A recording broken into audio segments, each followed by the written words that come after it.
Hello, my dear students. In this video, we will discuss question number 8, 9, 10.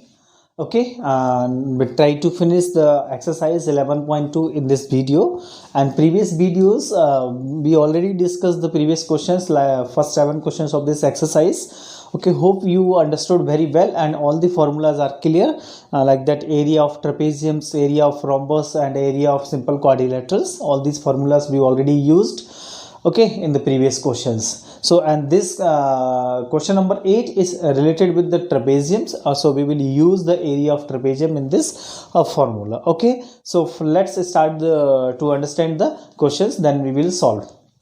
So see, Mohan want two by A trapezium shaped field. Okay, Mohan है, ये जो trapezium shaped field आपको diagram में दिख रहा है ना, इसको मैं आपको हाईलाइट करता हूँ. तो ये ट्रेपेजियम शेप्ड फील्ड को वो बाई करना चाहता है, जिसको मैंने अभी हाईलाइट किया है. This is the trapezium shaped field.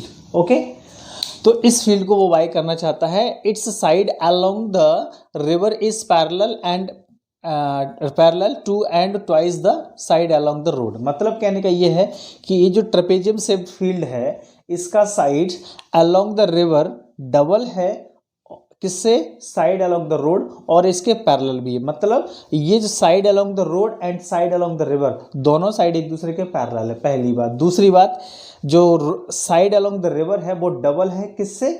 Side along the road. तो हमने क्या किया था? Let side along the road भी x and along the river भी 2x, क्योंकि ये डबल है तो 2x हो जाएगा, और यहाँ रोड्स के साइड हमने सपोज कर लिया x को. ठीक है, फिर बोल रहे हैं if the area of this field is 10500 metre square, यानी कि इस पूरे ट्रेपेजियम शेप का जो एरिया है वो 10500 मीटर स्क्वायर एरिया है इसका.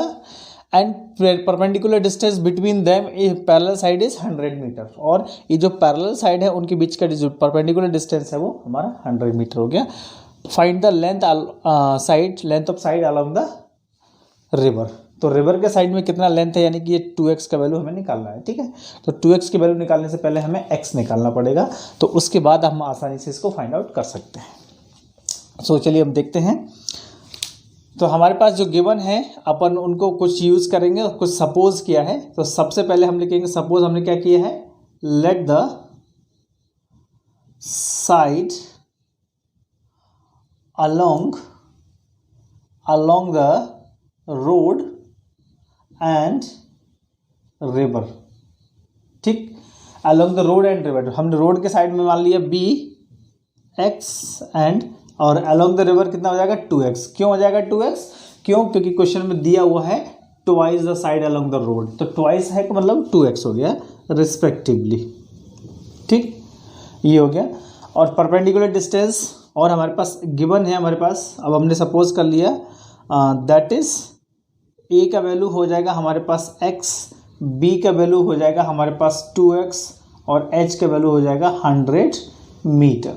ये हमारे पास x, a, b और h का वैल्यू आ गया. और ये चूंकि ये ट्रेपेजियम शेप्ड फील्ड है, ट्रेपेजियम में जनरली आपने देखा होगा कि एक साइड को a लेते हैं और एक साइड को b लेते हैं. तो b का वैल्यू हमारे पास 2x हो जाएगा और a का वैल्यू x हो जाएगा, और परपेंडिकुलर को हम h ले लेते हैं, तो h का वैल्यू हमारा 100 मीटर हो जाएगा. तो वही चीज़ को मैंने यहाँ पे लिख दिया है. ठीक, अब हमें क्या निकालना है ना? इसका एरिया तो दिया है, तो एरिया का फॉर्मूला लगाते हैं, है ना. Area of field is equal to 1/2 a plus B into H. क्यों लगाए? क्योंकि हमारा जो फील्ड है वो तो ट्रेपेजियम शेप का है, इसलिए हमने ट्रेपेजियम का एरिया यहाँ पे यूज़ कर लिया है. तो एरिया ऑफ फील्ड हमारे पास गिवन है 10500, 1/2. a का वैल्यू x है और b का वैल्यू जो है वो 2x है, और h का वैल्यू 100 है. ठीक, तो हमने 100 से इसको कैंसिल किया, ये 50 टाइम्स आ गया. ठीक है, 10500 इज इक्वल टू x और 2x, ये 3x इंटू 50 है ना. 10500 50 इंटू 3 150x. 150 का डिवाइड आ जाएगा ये पूरा इधर, है ना. Therefore x is equal to हो जाएगा 10500 डिवाइडेड बाई 150, है ना. ये हमारे पास कैंसिल हो जाएगा, ये एक से कैंसिल हो गया. 3 से कैंसिल करेंगे, 3 5 जा 15, 3 3 जा 9, 3 5 जा 15, 350. अब 5 से 5 बन जा 5, 5 7 जा 30। तो हमारे पास एक्चुअली जो x का वैल्यू है वो आ गया है 70 मीटर। ये x का वैल्यू आया है एक्चुअली। इसको सॉल्व कर लेना है, आप अपने हिसाब से सॉल्व करके देखेंगे, है ना, क्योंकि वैल्यूज पुट करना है, सॉल्व करना है। तो प्रैक्टिस आपको अगर करनी है तो आप इनको अपने हिसाब से सॉल्व करेंगे। ठीक, तो x का वैल्यू 70 आ गया। पूछ क्या रहे हैं, find the side along the river. Side along the river कितना है हमारा, 2x है। तो यानी हमें 2x का वैल्यू फाइंड आउट करना है। तो let therefore the side along the river, side along the river है ना, side along the river is equal to 2x। 2x का वैल्यू 70, मल्टीप्लाई करेंगे तो 140 मीटर आ जाएगा। तो ये आ गया हमारा साइड अलोंग द रिवर, है ना। तो रोड हम चाहें तो रोड के तो x है, तो x का वैल्यू 70 आ गया, तो साइड अलोंग द रोड 70 हो जाएगा, और इसका डबल है इधर, तो ये तो 140 हो जाएगा। तो साइड अलोंग द रिवर हमारा आएगा 2x। तो इस तरीके से हमारा क्वेश्चन नंबर 8 जो है ना वो कंप्लीट हो जाएगा। काफ़ी इजी क्वेश्चन है और इम्पोर्टेंट क्वेश्चन भी है। ये क्वेश्चन नंबर हमारा 9 है एक्सरसाइज 11.2 का। ये भी बहुत इजी क्वेश्चंस है। ओके, सबसे पहले हम क्वेश्चन समझेंगे, फिर हम डायग्राम को एक्सप्लेन करते हैं। Okay, top surface of A rise platform is in the shape of regular octagon. Regular octagon, तो रेगुलर वर्ड आया है तो मेरी चैप्टर 3 में अंडरस्टैंडिंग क्वाड्रिलेटरल वाले चैप्टर में रेगुलर पॉलीगन अगर होता है कोई भी, चाहे ऑक्टागोन हो, चाहे हेक्सागोन हो, हेप्टागोन हो, रेगुलर वर्ड का मतलब होता है ऑल साइड्स आर इक्वल। समझ में आ गया। तो जितनी भी इस ऑक्टागोन के साइड होंगे, यानी कि A B, B C, C D, D E, है ना, इस सब की वैल्यू कितनी होगी हमारी, इक्वल होगी, है ना, ऑल साइड्स आर इक्वल होगी। ठीक, तो ये दिया हुआ है हमारे पास डायग्राम में। Find the area of the octagonal surface, यानी इस सरफेस का हमें एरिया निकालना है। तो हमने क्या किया है, इस ऑक्टागोन को 3 डिफरेंट रीजन में डिवाइड कर दिया है। डिफरेंट रीजन मतलब ये हमारा एक हो गया रीजन 1, एक हो गया ये रीजन 2, और एक हो गया रीजन 3। ठीक है, तो ये रीजन 1, रीजन 2 और रीजन 3 हो गया। ठीक, यहाँ पे ये जो एरो वाला लाइन है थोड़ा गड़बड़ कर रहा है, इसको हम बाद में भी लिख सकते हैं, है ना। तो ये रीजन 1, रीजन 2, रीजन 3 हमारा हो गया है। ठीक है, तो अब इसमें देखेंगे, अगर इस ऑक्टागोन को हमने 3 पार्ट्स में डिवाइड कर दिया है।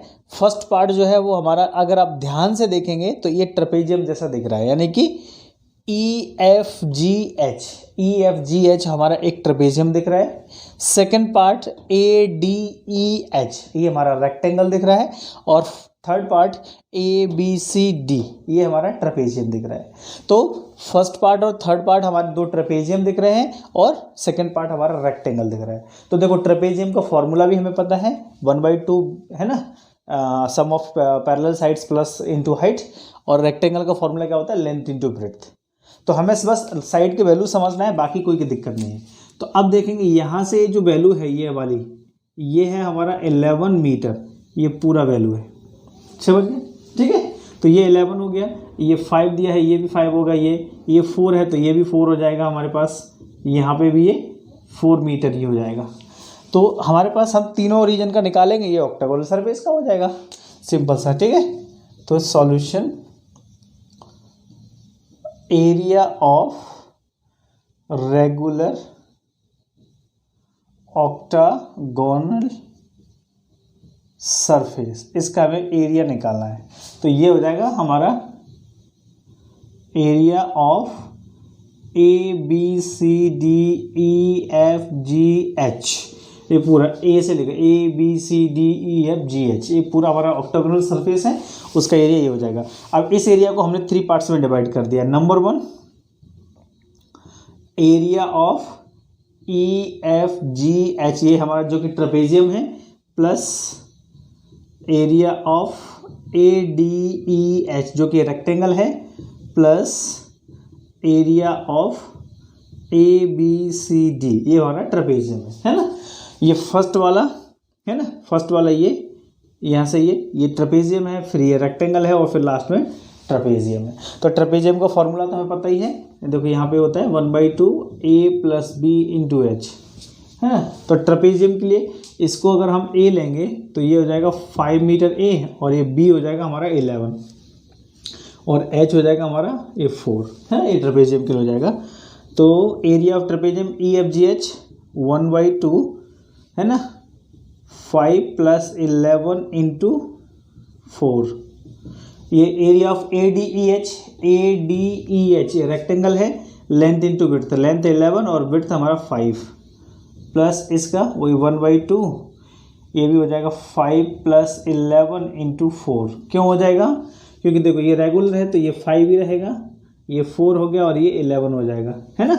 इसलिए एक्चुअली फर्स्ट का और थर्ड का रीजन बराबर ही होगा हमारा, क्योंकि दोनों सेम आइडेंटिकल पार्ट्स हैं, इसलिए दोनों का पार्ट्स रीजन जो है ना मतलब वैल्यूज सेम हो जाएगा। ठीक है, 1/2 50, ये हो जाएगा हमारे पास 16 × 4 प्लस 11 5 × 55 प्लस 1/2 16 × 4। अब इसको कैंसिल कर देते हैं तो ये 2 टाइम्स जाएगा, है ना। ये कैंसिल आप ध्यान देना है, कैंसिल आप अपने से कर सकते हैं। 16 × 2 = 32 प्लस 55 प्लस 32, तो 5 2 7 2 9, 5 3 8 8 3 11, 119 मीटर स्क्वायर हमारे पास एरिया आ जाएगा उस राइज्ड प्लेटफॉर्म का, अगर इनको सबको पूरा सॉल्व करते हैं। लेकिन मैं फिर भी कहूँगा प्लीज़ ये कैलकुलेशन जो है वो आप अपने से करिए, क्योंकि कभी कभी हमसे मिस्टेक भी हो जाती है, तो प्लीज़ कैलकुलेशन को आप थोड़ा सा ध्यान से करेंगे अच्छे से। बाकी ये क्वेश्चन का आंसर आ गया है। Okay, after this 2 questions, question number 8 और 9, देन क्वेश्चन नंबर 10 और 11 हमारे इस एक्सरसाइज में बच जाएंगे। लेकिन मैं 10 और 11 क्वेश्चंस को इसमें वीडियोस में सॉल्व नहीं कर रहा हूं, मैं आपको ऐसे ही वर्बली एक्सप्लेन कर देता हूं। तो क्वेश्चन नंबर जो 10 है हमारा, जिसमें हमारा एक हमारा क्या फील्ड दिया हुआ है, उस फील्ड को 2 डिफरेंट जो है ना तरीके से उसको डिवाइड किया गया है, तो उसका एरिया निकालना है। तो दोनों को आप डायग्राम से अगर देखेंगे तो दोनों में क्लियरली दिख जा रहा है। जब ज्योति डिवाइड करती है तो उसमें हमारे 2 ट्रेपेजियम बन जाते हैं, और जब कविता डिवाइड करती है तो एक स्क्वायर और एक हमारा ट्रायंगल बन जाता है। तो आप अब चाहें तो खुद से इतना तो प्रैक्टिस कर ही सकते हैं, कोशिश करिए, वो क्वेश्चन का आंसर भी आपको आ जाएगा, धीरे धीरे आप सॉल्व करेंगे। सिमिलरली क्वेश्चन नंबर हमारा 11 भी है। 11 में हमारे पास एक फ्रेम दिया हुआ है, उस फ्रेम में जितने भी रीजन है सबका हमें आंसर फाइंड आउट करना है। तो ऐसे तो इजी क्वेश्चन है ना, लेकिन एग्जाम पॉइंट ऑफ व्यू से इंपॉर्टेंट नहीं है, इसीलिए मैं आपको ये सॉल्व नहीं करवा रहा हूँ। तो आपसे अगर बन जाते हैं, आपको समझ में आ गया है, तो क्वेश्चन नंबर 10 और 11 को सॉल्व कर लीजिए, और अगर नहीं समझ में आए तो कोई प्रॉब्लम्स नहीं है, आप जो है उनको अभी अपने से प्रैक्टिस करिए, नहीं तो छोड़ भी दीजिए, कोई दिक्कत वाली बात नहीं। लेकिन अगर इन केस कोई भी स्टूडेंट्स को अगर वो क्वेश्चन सॉल्व करना है तो प्लीज़ मेरे को पर्सनली व्हाट्सअप कर देगा, मैं उसको सॉल्यूशन प्रोवाइड कर दूंगा और उसको एक्सप्लेन कर दूंगा personally. Okay, thank you very much.